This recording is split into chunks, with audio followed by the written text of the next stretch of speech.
Kevin O'Leary. Welcome back to Virgin Radio Dubai on the Maz Hakim podcast. I feel like I live here. Well, I feel like you live here as well. It's so nice to have you back. Last time we spoke, you were in Abu Dhabi. You were doing a heap of things. Tell me what you've been up to since you've been back in the UAE. Well, I've been coming to Finance Week in Abu Dhabi every year, and every year it grows geometrically. It was the biggest it's ever been this year.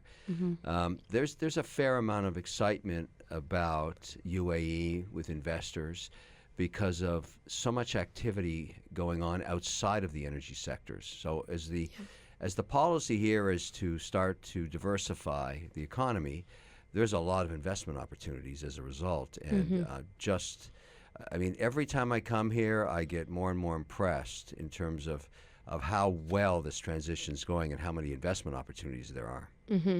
I was reading an article in Bloomberg earlier this week that said billionaire hedge fund manager Alan Howard said that Abu Dhabi could be a global financial center after London, New York, and Hong Kong. Do you agree with him?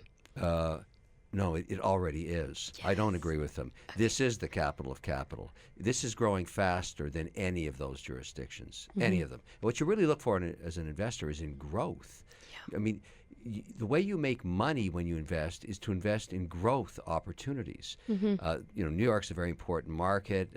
London, Hong Kong has issues around China now, which not everybody loves, but Abu Dhabi has none of those. It has growth, and so, if you have a choice, where do I put? If I had to buy an index today, in other words, the way to measure this as an investor, if you had a choice, which index would you want to own for the next 5 years? It would be Abu Dhabi, not any of the others, because there's no way they're going to grow this fast. What are some of those growth opportunities? Like if someone didn't really understand the finance world and they wanted to make some investments, what are some of those growth opportunities in the UAE? Well, let's start with a very controversial sector, and it's very easy to understand.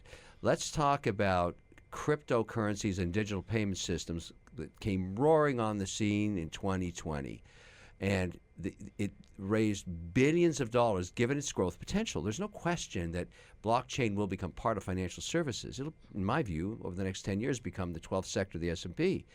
But the platforms that were set up first, and we can mention their names because I certainly remember them, FTX and Binance.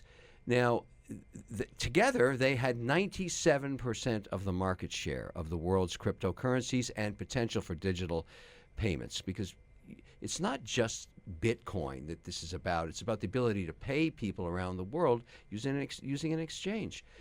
Now, obviously, we know what happened to FTX. And I remember because I lost $18 million. I'm not happy about that. And we've all seen what's happened to Binance, and that happened faster than anybody thought. So those guys are gone. They're the call them the pioneers, but they now have arrows in their backs.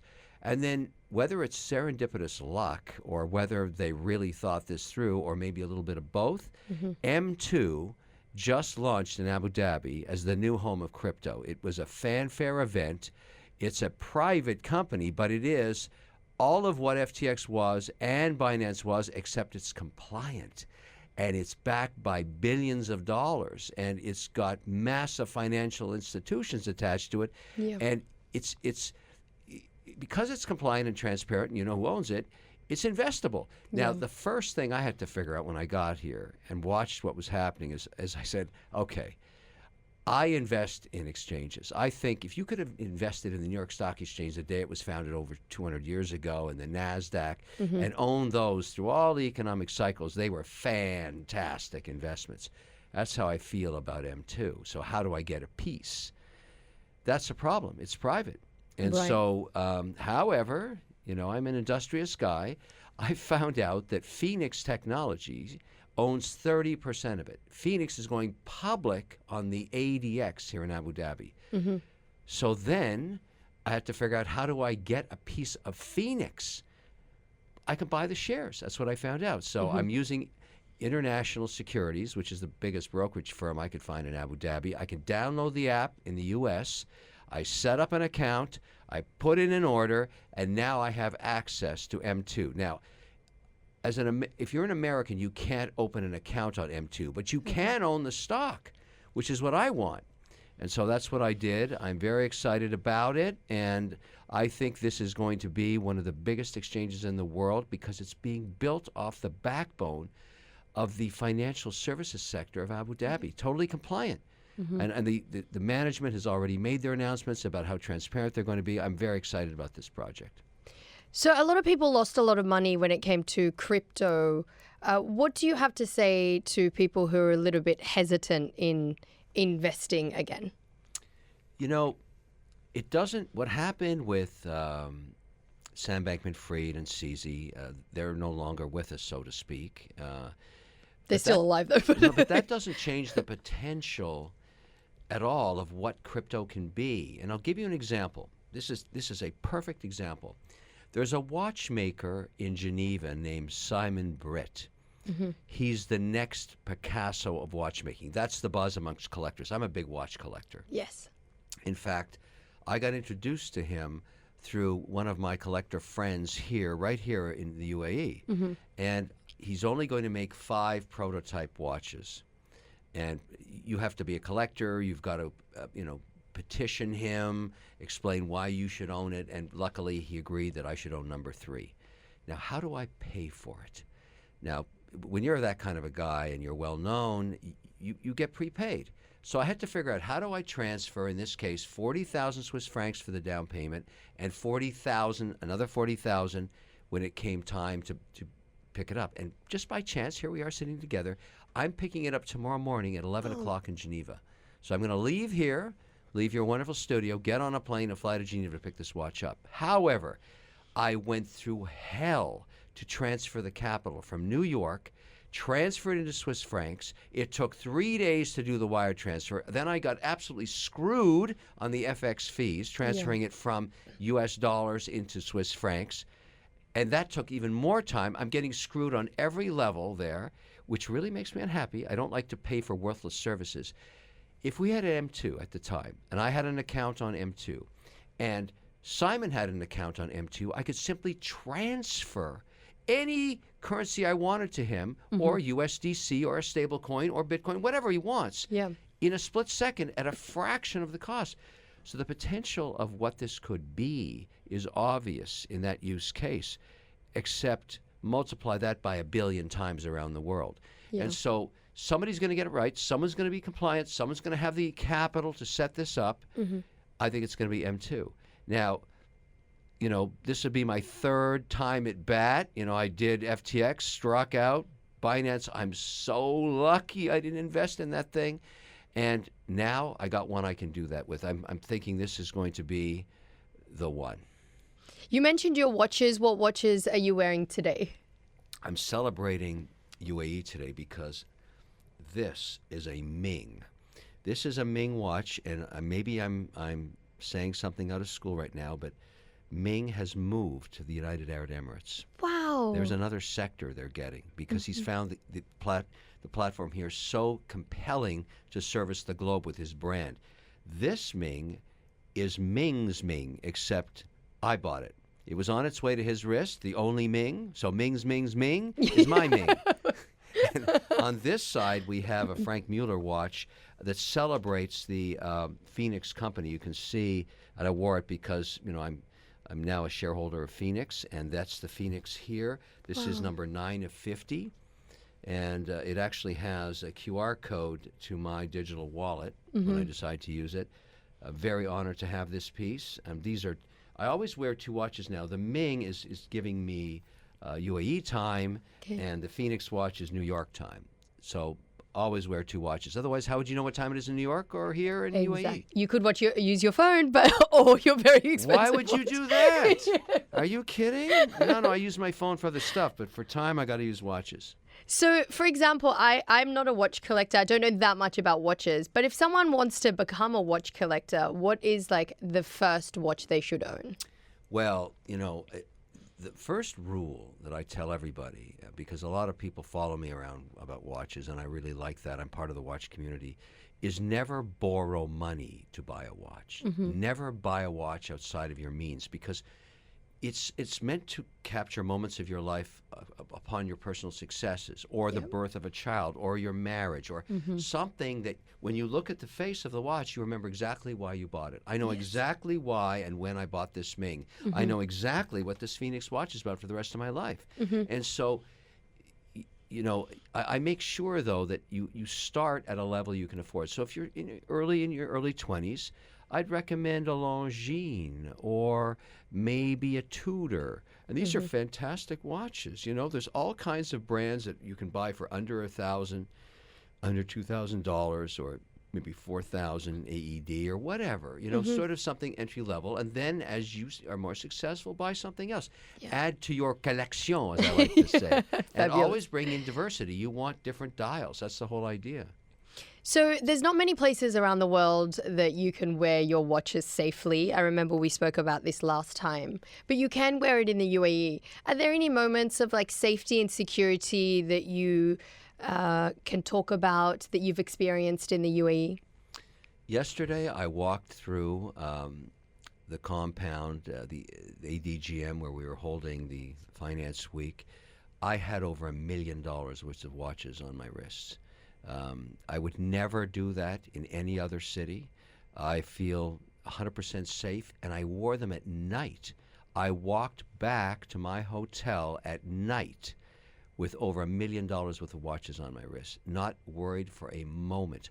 I have lost stuff when I'm here, only to have it returned to my hotel room a day later when an Uber driver or taxi driver found it. I mean, there's no place like this on earth. There just isn't. And when people ask, particularly if you look at the ranking of a city like Abu Dhabi, for example, it's been the safest city on earth for almost 7 years. And women feel safe. It's the people, the culture, the food, the economy, the policy. All of this stuff comes together, and the only way you're going to appreciate it is you got to come here. People say, it's just like another Middle Eastern country. They don't get it. And the reason they don't get it is because they haven't been here. And so everybody that comes here figures it out and says, wow, I got to be part of this. At least if you're an investor, you do. For me, your portfolio should have at least 5% weighting specifically in the UAE, given the growth of this jurisdiction. And you do it by using the ADX. And so the ADX is rapidly becoming the exchange in the region, and a lot of IPOs are coming here, and there's a co-listing agreement. I think they just signed one with the New York Stock Exchange last week, so I'm all over it. So, I open an account, I have an ADX account, watch what happens next. If someone's never been to the UAE, why should they come here, other than what they see on Instagram? Well, I look at it from the perspective of an investor. I mean, it's one word. It's growth. UAE equals growth. That's exactly what it is. And so I look at it that way. But also you have to understand how to work with the regulator here. What I found interesting about the last week I've been here, I got access to leadership. I was able to sit down and talk to them about the different areas I'm interested in investing in. They pointed me to other entrepreneurs that have already done it so I can buy into their deals. It's very cooperative. It's very transparent. It's very open. And the regulator is wide open to discuss what you can and can't do here. And so all the professional services, law firms that I use in New York are established here. The audit firm we use, our regulator, we understand what we have to do. So a lot of infrastructure has been put to work over the last, I'd say, 15, 20 years here. And it's wide open for business, and that's why you find billions of dollars coming here. I mean, they get the joke here. You know what I mean? They understand what they need to do to be successful, and they're doing it. The agenda for Dubai in 2033 was revealed earlier this year to double the size of Dubai's economy over the next decade. How can we, or the average person, capitalize on these opportunities? Very simply, open an account. The one I did, I put it on my phone. It's actually on my phone. I downloaded this app in New York City, okay? I opened my ADX account in New York City. It was done that easily. And all I'm doing to get exposure to that economic growth is buying the index. 30 companies trading together in an ETF right here on my phone. So, I'm just being transparent. I wired in $1 million US, and I said I'm going to start buying the index here, and I bought some of that Phoenix IPO as well. So, for me, right now it's a 5% weighting but there isn't a single country in the world right now that can make the statement you just made about growth. Yeah. So why wouldn't you want 5% of that in your portfolio? And the way you want to own it is, and I'll actually tell you, I'm going to disclose what I'm buying, okay? Okay. Because I did a lot of work. For example, there's an ETF in the U.S.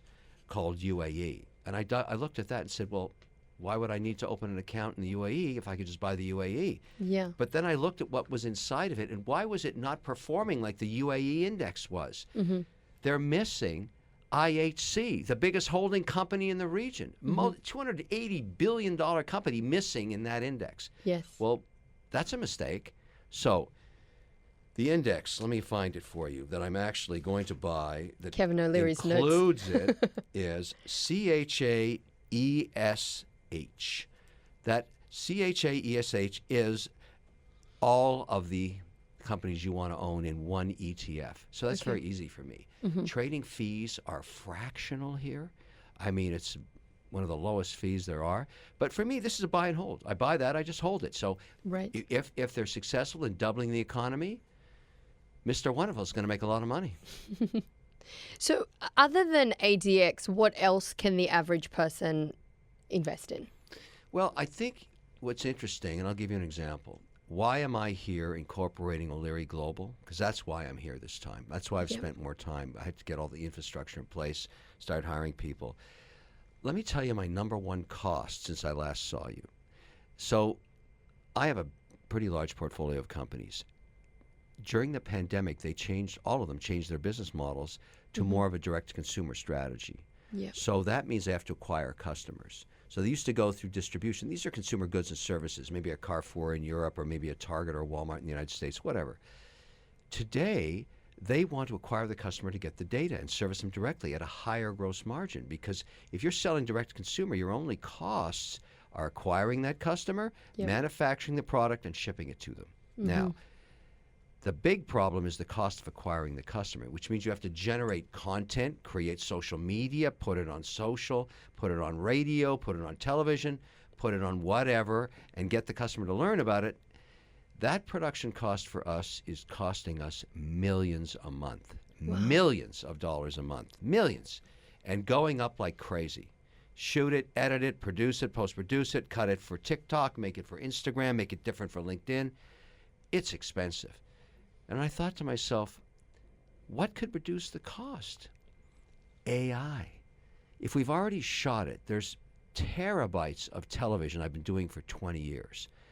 Why not just create AI Kevin and tell everybody it's the AI guy? And so when you see me soon, it'll be the AI Mr. Wonderful. Wow. And by the way, he's going to speak 48 languages.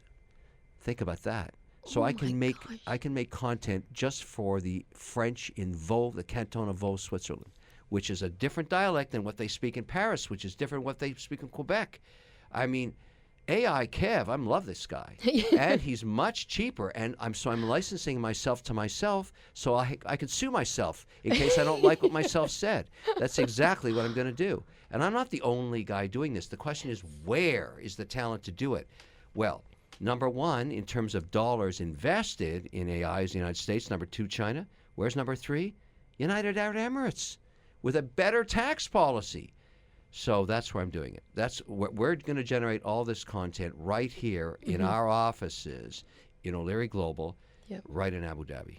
That's the plan over the next 24 months. Yeah, I saw a lot of celebrities are not entirely comfortable with the AI version of themselves, but you're harnessing. Me. I love Mr. Wonderful. I love him. And I'm going to love him even more when he can speak all these languages. It's going to be fantastic. We write the script. We say, let's target for the Swiss market. Boom.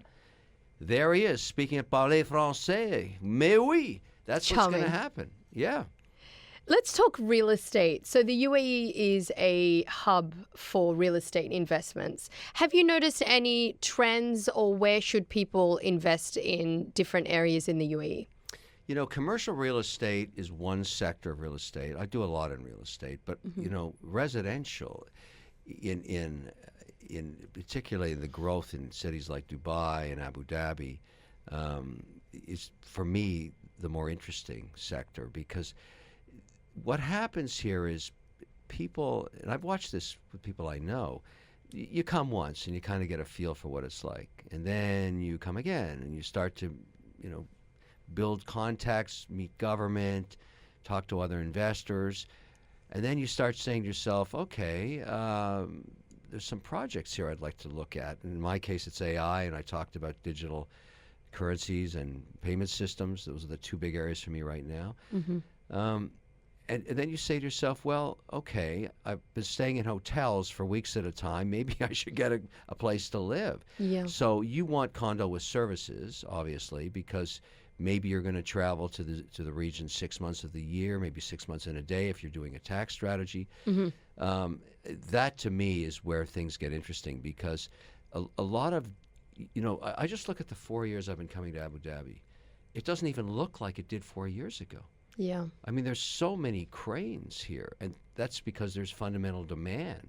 And I think that's part of when you're investing in a holdco like IHC, you're getting exposure to that, because they invest in that too. They've got hundreds of companies within that one public stock, IHC.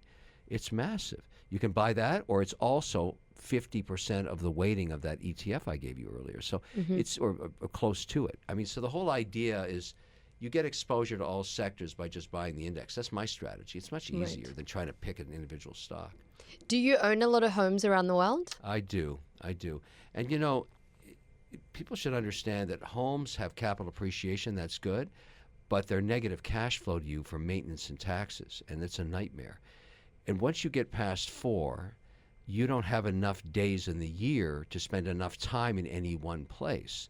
So I feel very sorry for my wife. She's now a property manager, and it's driving her crazy.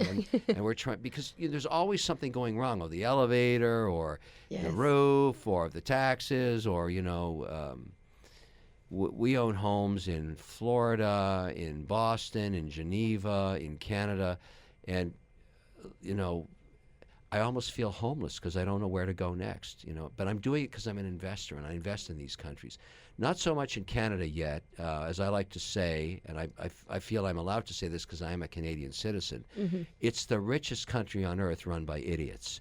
And so I'm waiting for the management there to change, because I don't put money to work there. You can't get anything done there. You can't get permits. You can't do anything. But Justin Trudeau, who's the Prime Minister, I will give him his accolades, very successful politician, worst manager I have ever seen. I wouldn't let him manage a candy store for me. He'd be bankrupt within a week. I mean, the guy is the very worst manager there is. But you can have a successful politician and have idiot management at the same time. You don't have that problem here. The executional skills in each mandate, whether it's the ADX, meet the management there, or whether it's in, you know, biotech or G40 or G42, for example, where I got my DNA sequenced. Yes. I mean, leadership here finds the best executional skills regardless of their nationality and puts them in those seats. Now that's management. That's management. That's like this country is run like a well-oiled machine with executional skills is the primary mandate, regardless of where you were born or what your nationality is. Leadership here puts that person in that role, boom, and it works. That's how you run a country. Trevor Noah at his comedy show was joking about how every time he comes back, every 3 months, even Google Maps says, no, you can't build here. And the UAE is like, yep, we're building here.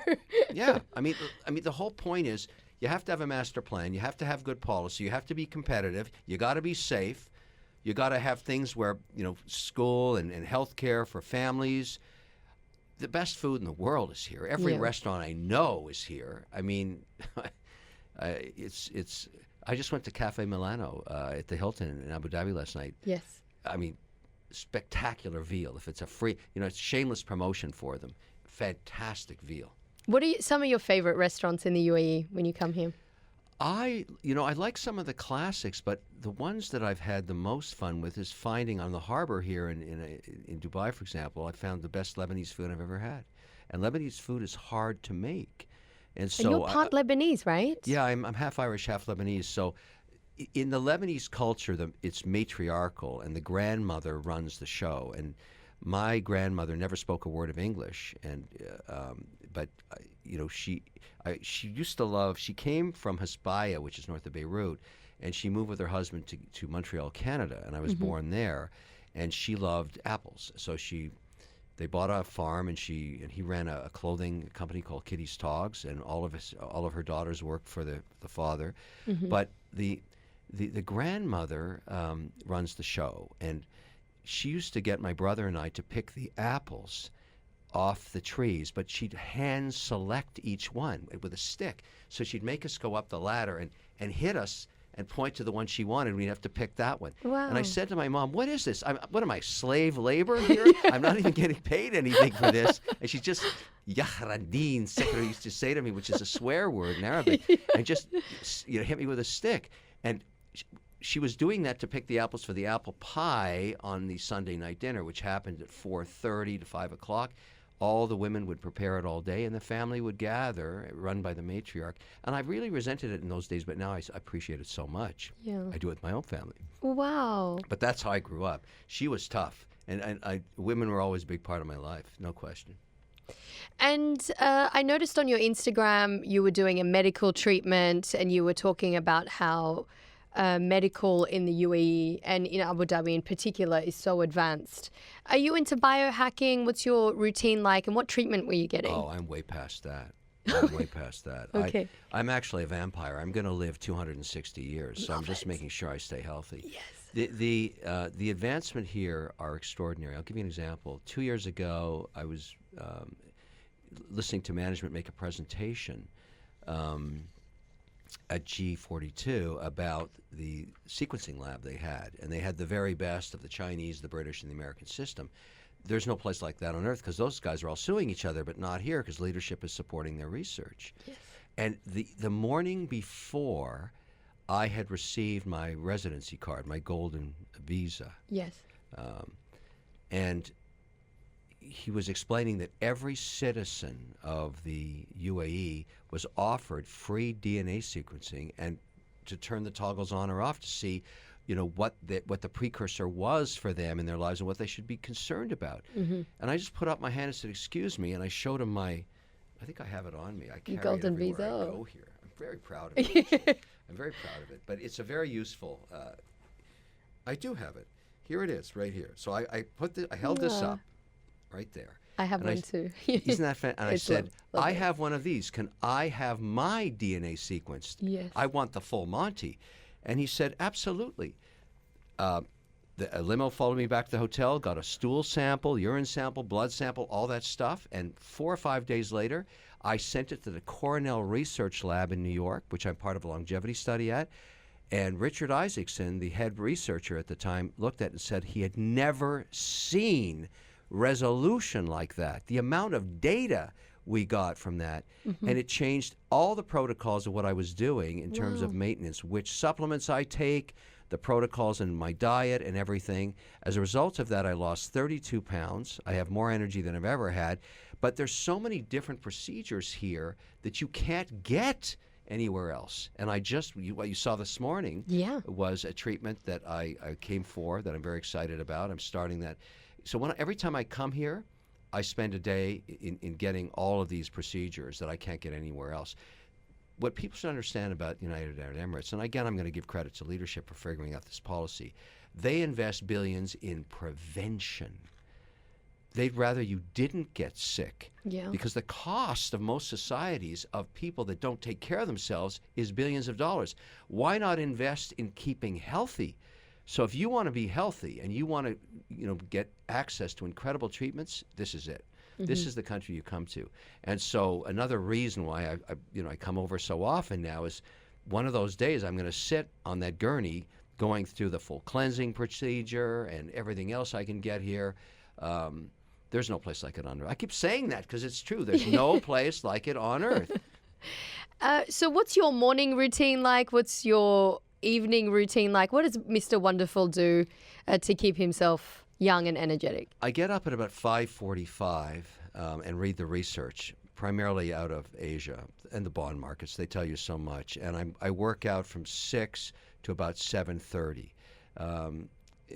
It takes about an hour and a half, an hour and 20 minutes. And while I'm doing that, I'm listening to financial services podcasts and research. It's a routine. You get into a routine. And wherever I go here, there's a good gym, so I did it every day this week. Have breakfast and then start my work day. And I break the day out into 30-minute meetings. And I'm very fortunate. I don't have to do anything anymore, but I want to. Yeah. So I make sure I'm spending my time in the most fruitful way I can in the things that interest me. And so right now I'm hot to trot on AI for reasons we talked about. Yeah. I need to spend time checking out my watch collection, deciding which 17 watches I'm going to wear this week. I wear 6 a day, 2 from breakfast to lunch, switch at lunch 2, and then my killer watches at night. And what I love about this place is I can wear them all. I don't have to worry about somebody stealing it from me. So, I'm very interested in showcasing what I've got because there's a lot of collectors I like here. And these are things that interest me. I try and play my guitar every day. You got it, that yin and yang, the arts and whatever. And I try and spend time with friends and business associates. And I always schedule a dinner here at Mixed Business and Pleasure, try a new restaurant. I mean, there's a lot to do here, obviously. Mm-hmm. And then new initiatives like setting up O'Leary Global is keeping me very busy, and we're doing that. My director of finance has been here now for 2.5 weeks, and she's not leaving, she promised you this, until we take in our first $1 million, Wow. which is going to be in a couple of days. Wonderful. And so we're redirecting a lot of our business through our O'Leary Global now for a plethora of reasons. But, we're our first, it's always, you want to, market with the first $1 million. And that's coming, I think, probably Wednesday this week. That's so wonderful. I know you're a vampire and you're going to live to 250 years old, but will you pass a lot of your finances, a lot of your responsibilities and your money to your children? Or No, that's not my plan at all. That was not the deal that my parents did to me. And because my mother had this thing about entitlement. She hated entitlement. And her big expression was, the dead bird under the nest never learned how to fly. And I've said this countless times, this story, because when I graduated from college, I didn't have a job. And she said, listen, good news is I'm coming for the graduation. Bad news is no more checks. And I said, what are you talking about? I don't have a job. She said, I'm not paying for anything else. You got to go make it on your own. And, I had a tough couple of years, but it certainly motivated me to go figure it out. And I've done the same policy with my own kids. And that doesn't mean I don't take care of them if there's an illness in the family. But my trust provides for children, even out of wedlock, from birth to last day of college, and then they get nothing. Yeah. And when I explained that to my son when he was doing very poorly in high school in Boston, where he was going to school, he just thought, well, I have a trust fund. I don't have to worry. I said, yeah, you do until you're out of school. Then you have nothing. And he just freaked out. He was. I said, yeah, I know. But you can do whatever you want with the rest of your years in education. You can get a PhD. It's all on me. And he's going to study forever. No, he cracked down. He became an electrical engineer. Now he works at Tesla. He's an engineer at Tesla. He's doing just fine. And he can fend for himself. He's making more money at his age than I ever made then. And so, I'm confident. And my daughter's very successful. She produces commercials for the Air Force in the United States. Yeah, I mean, my kids are Americans, and they grew up in Boston. And I'm Irish. I'm Canadian, and I'm an Emirati resident. Yes. And I really want a passport. So I'm working hard on that. I mean, I want to earn it. I want to be part of the family here. I think you already are. I hope so. How many passports you said you have? You have Irish, Canadian, and American. I'm working on this because I just feel that I think it's partly my culture. The Lebanese culture is very much part of the UAE reminds me of Lebanon, and it Yeah. reminds me of Cyprus, where I grew up, and it's got, except its economy is way more successful. Yeah. Good policy, good policy. I mean, somebody really thought the policy through that made this work. This country's only 50 plus years old, and it's beating most economies in the world. So everybody could learn something by the way they run this place. If you were 25 now and you had to remake all your money, what would you do? If someone's listening now and they want to make a little bit of money but they don't know where to start? I'd move to Abu Dhabi. Yeah. You know, there's that old saying in that movie, Plastics, you know, you move here. There's just so many growth sectors. You know, people are ignorant about the UAE, and they think that everything is energy. You know, what's interesting, at Finance Week, I don't think we talked about energy once. Like, you know, 5 years ago, that's what you talk about. Yeah. But I don't think I heard the word hydrocarbon once. It's all about other sectors that are growing. There's a lot of excitement about AI. We talked about it. There's a lot of excitement of digital payment systems. There's a lot of excitement about everything. And which means that the strategy to diversify the economy away from energy is working. And, you know, even hosting the UN climate conference today, it starts today. It's here, which makes a lot of sense to me, because what you find in terms of advanced technology, and I'm planning to try and bring some of this back. We run a mandate for the state of North Dakota, and we're expanding that. So we're investing in North Dakota, and we need carbon sequestration. Well, a lot of the advanced technologies were adapted here first, and so we're going to bring some of that back there. There's a lot of, there's a lot you can learn here that's already been done here. A lot of some very interesting technology already been spent here. So you just have to do the work. But you will find, you talk to any minister and say, look, I'm interested in this. They'll tell you 5 guys to call right away. They know. And so we did that with AI. We immediately found one of the biggest producers here and said, let's experiment with you. Let's try your technology and see how you can do Mr. Wonderful that speaks Arabic. So putting your Shark Tank hat on, are you still investing in people's businesses, small businesses? Or? Oh, yeah. I do probably 15 to 20 deals a year. That's a lot. Multi-sectoral. Some are very large investments. Some are very small. We have a great team. It's being built up. We obviously had no idea that Shark Tank would become this big a platform ever. We had no idea. It's going into its 16th season. It's global. Wow. It's on in 42 countries. It's afforded me such an incredible platform that I'm thankful for every day. A young Indian boy this morning said to me, I was having breakfast at the Hilton on Yas Island, and he came running down with his cell phone. He couldn't have been more than 9 years old, and he said, I want to be just like you. Wow. Love it. That's so wonderful. Yeah, and he watched Shark Tank, and he's here in Dubai. And I said, what do you mean like me? He said, I really want to be an entrepreneur. I said, great. That's good. So he's learning that. That's fantastic. So if someone wants to be an entrepreneur, they want to be like you, they want to be successful, what are a couple of tips as a investor would you give them to be a successful entrepreneur? You're going to fail. You have to learn that. 8 out of 10 times you're going to lose your money, maybe even more sometimes. But the 2 that are successful out of 10 deals are going to pay for all your mistakes. You have to learn that. The thing I've learned the most, mostly by working with successful, what I find interesting is just take Shark Tank, for example. Over 15 years, 75% of my successes have come from companies run by women, and they don't even know each other. They're just multi-sectoral, just different deals. And what I've learned from them, and I tell everybody I work with now, is you have to learn how to separate the signal from the noise. Great managers set goals each day, and they're not distracted. They say, that's not important. I'm not going to waste any time on that. I'm going to get the things done that I need to get done.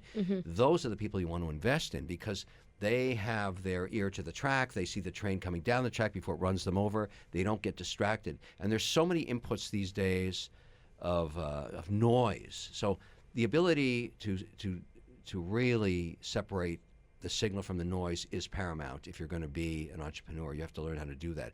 You will fail if you don't do that. You will fail because you're trying to make everybody happy, which you can't do. Yeah. Don't even try. make yourself happy and get your goals done. You need to get 3 big things done every day. That's what I teach them. How important is positive thinking when it comes to your day-to-day life or success? Well, the interpretation of that is not to let challenges stress you. In other words, if you can't deal with pressure, because you're going to be always under pressure. There's always so much stuff coming at you. The way you stay in control is you realize it goes back to that. Identify that issue. That is noise. That issue's noise. I don't care about that, but I do care about this. And if you can find the signal, you'll always be in control, and you'll always be happier because you're getting stuff done. And I can identify people now that don't know how to do that, and I really make sure I don't invest in them because they're going to be miserable. They're going to be running around like a chicken with their head cut off. They're going to lose a lot of money, and they're never going to figure it out. You need, particularly that old adage, you want something done, give it to a busy mother. A mother can separate the signal from the noise, and they can be very successful in business as a result of learning that talent. That signal and noise, is that energy? Do you believe in energy? It's the ability to analyze in the moment. I do believe in energy, obviously, and you need to take care of yourself. Part of it is, if you want to be successful, you have to have a healthy mind too. You have to take care of your body, you have to take care of your mind, you have to eat well, don't smoke, don't drink too much. It's sort of common sense, but many young entrepreneurs say, I'm going to work 20 hours a day, I'm going to sleep 4 hours a night. That's stupid. You will definitely fail. I don't want anybody to do that for me. That's just so dumb. I want you to be healthy, eat well, exercise, do yin and yang. In other words, chase the arts, something chaotic, and at the same time, business is very binary. It's black and white. You need both in your life. Those are successful managers. And, frankly, it's the idea that you can do all of these things and stay focused and be happy doing that. That gets you to a very good place. It's a very Gary Vee approach, the 20 hours. Yeah, I know Gary. We know each other, and he and I agree on this, in a big way. And he's been very successful because, if you to work like this, and I work a lot, and I enjoy what I do. I have to want to do it. I want it to represent who I am. I work, 12, 14 hours a day, but it's not work to me. It's exactly what I want to do. I don't do anything I don't want to do. I don't have to. So, and I work with a great team, and we break the day into 30-minute segments, and I want to be here. I'm going to spend an hour with you because it's great. And I want to tell my story, and I'm very excited about being part of the community here in the UAE, and you're very much part of the way that you communicate to the UAE, that's for sure. I learned that the first time we worked together. Everybody told me they heard it. Yeah. So you have a big audience here. Thank you so much. What's next for Mr. Wonderful? Lots of AI, Mr. Wonderful. Well, next for me that I'm very excited about is tomorrow morning picking up my Simon Brett watch. Then I'm going to meet with my Swiss bankers. Those guys are tough. I'm meeting them for lunch. I'm seeing my 93-year-old dad. I'm going to spend a couple of days with him. He's in perfect health. It's amazing. Oh. And then I'm going to fly to New York, and I'm shooting a whole bunch of television. And you know what's going to happen next week? Everybody there, I do a lot of networks and a lot of outlets in the U.S. Every time I come back from Abu Dhabi Finance Week, they say, okay, what happened in Abu Dhabi? Yeah. I always say to them, why don't you go there yourself? What am I, the messenger boy here? But I'm going to tell them what happened, and exactly the subtle changes between one year and the next, and we'll be talking about that next week. And then I'm going to be, the holidays are coming. There's a lot of stuff I'm doing. I'm launching a new business called Wonder Care, which provides watch insurance, wondercare.com, partnering with Chubb and Hodinkee, so that one of my biggest problems is I don't need to insure the watches that are under the street in a Zurich vault. I need to insure the 17 to 20 watches I travel with. And so I just want to insure those, and I want to use my phone to buy that insurance for a 2-week period. Yeah. That kind of thing I've solved with Wonder Care. AI is a big deal. I'm going to be coming back here in early February. I've got a plethora of meetings set up for stage 2 of what I'm doing. Okay. So I'm trying to use my time effectively, but it's just I try and map it out quarter by quarter. And what is Mr. Wonderful doing over the Christmas period? Oh, well, I'm going to try, I always say to my family, and this is, again, I'm very fortunate to be able to do this. Where do you want to be each weekend? Pick any city on earth, bring boyfriends, girlfriends, whatever, I don't care. Let's gather as a family for Friday right through Monday morning, pick a city. And this year, I'm not a big fan of snow anymore, but my kids want to have the holiday with snow, which I really a white don't Christmas. Well, listen, I like to see pictures of white Christmas, but I'd rather have my toes in the sand on the beach. But this year we're going to enjoy Christmas Day in the snow, and then right after that we're going to get on a plane to go to Miami Beach, where we have a place. I like I'm a beach person. What happened to me was I experienced. There was Famagusta was a beach in Cyprus, and I grew up in Nicosia. I went to the junior school there. And beach culture is part of the Cypriot Lebanese kind of thing, and we used to go to the Troodos Mountains and cook a goat, and I learned how to be a chef, in those years.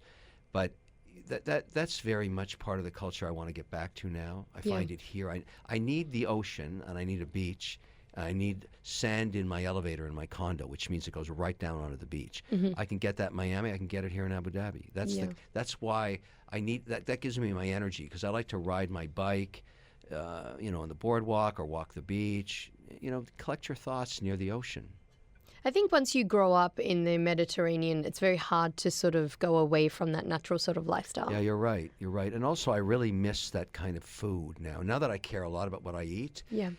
We have very, very healthy food here, and you can eat really well, and that's how you get a lot of energy. You just watch your diet during the day, and it gives you a lot of power. Andrew Huberman says that the Mediterranean diet is one of the best diets that you can have. Yeah, well, yeah. And I recommend the Lebanese version of it. Everybody has their own favorites, Yes. but I can get all of that food here. I consider food as medicine. That's when I'm feeling tired or whatever, I eat well, and I kind of bring that back. I just think you get into you find a zone, and you get into it, and I think you have to find places in the world where you can do that, where you can work and live at the same time. This is certainly one of them. It's been such an absolute pleasure. When are you back in the UAE? I will be back the first week of February, I think. We're just making those plans now. Perfect timing. The weather's great. New York's not so great in February, so I will be visiting it by Zoom call from here. That's it. Thank you so much. See you next time when you're in the UAE. Thank you. It's been great.